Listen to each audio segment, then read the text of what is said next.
Question 3 is about probabilities. Let's have a look at part A.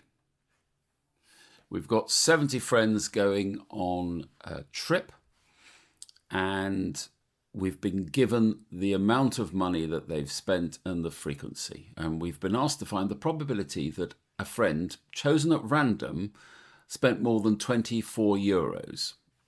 So looking at the table, the first 3 rows are the people who spent less than or equal to 24 euros.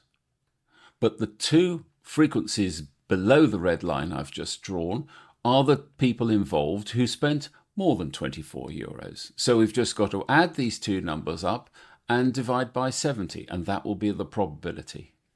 So the probability that someone spent greater than 24 euros is equal to 25 plus 6, which is 31, divided by the total, which we're told is 70. And as 31 is a prime, that ain't going anywhere. That's the answer.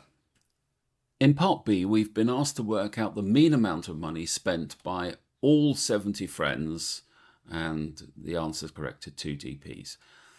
Okay, I'm going to pop in another column here, which I'm going to call the centre value. Because what we need to work out, yes, 6 people spent between 0 and 8 euros, but we don't know how much they individually did spend. So we've got to make a statistical judgment that the centre of this range, which is 4, is really what the people actually spent. So the centre value of this is 4. The centre of value of this will be 12. The centre value of between 16 and 24 will be 20. The centre value between 24 and 32 will be 28. And the centre value between 32 and 40 is 36.